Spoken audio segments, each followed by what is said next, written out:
ಈ ರೀತಿ ಮಧ್ಯಂತರವಾಗಿ ಯಾರು ಶಾಸಕರು ಸಂಸದರು ಇವತ್ತು ನಿಧನ ಹೊಂದ್ತಾರೆ.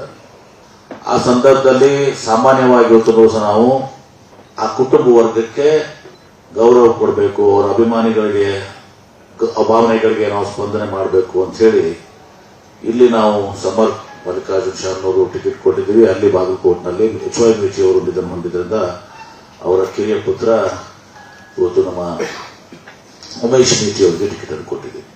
ನಂದೇ ಉದಾಹರಣೆ ತಗೊಂಡು ನಾನು ಕೂಡ 1990ರಲ್ಲಿ ಬೈ ಎಲೆಕ್ಷನ್ದಲ್ಲೇ ನಾನು ಸದಸ್ಯ ಚುನಾವಣೆ ಇವತ್ತು ಈ ಚುನಾವಣೆಯಲ್ಲಿ ಪ್ರಮುಖವಾಗಿ ಬಹಳಷ್ಟು ವಿಚಾರಗಳು ನಮ್ಮ ವಿರೋಧ ಪಕ್ಷ ಬಿಜೆಪಿ ಅವರು ಬರ್ತಾರೆ.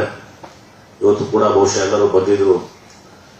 ಇವರು ಪ್ರಶ್ನೆ ಮಾಡುವಂತಹದ್ದು ಕಾಂಗ್ರೆಸ್ ಪಕ್ಷ ಏನ್ ಮಾಡಿದೆ, ಕಳೆದ 75 ವರ್ಷದಲ್ಲಿ ಕಾಂಗ್ರೆಸ್ ಪಕ್ಷ ಏನ್ ಮಾಡಿದೆ ಅಂತ ಹೇಳಿ ಮಾತನಾಡ್ತಾರೆ. ಈ ದೇಶಕ್ಕೆ ಸ್ವಾತಂತ್ರ್ಯ ದೊರಕಿಸಿಕೊಟ್ಟಿತ್ತು ಕಾಂಗ್ರೆಸ್ ಪಕ್ಷ. ಒಂದು ಸಂಘಟನೆಯಾಗಿ ಮಹಾತ್ಮ ಗಾಂಧಿಯವರ ನೇತೃತ್ವದಲ್ಲಿ ಸ್ವಾತಂತ್ರ್ಯ ದೊರಕಿಸಿಕೊಟ್ಟಂತದ್ದು ಕಾಂಗ್ರೆಸ್ ಪಕ್ಷ.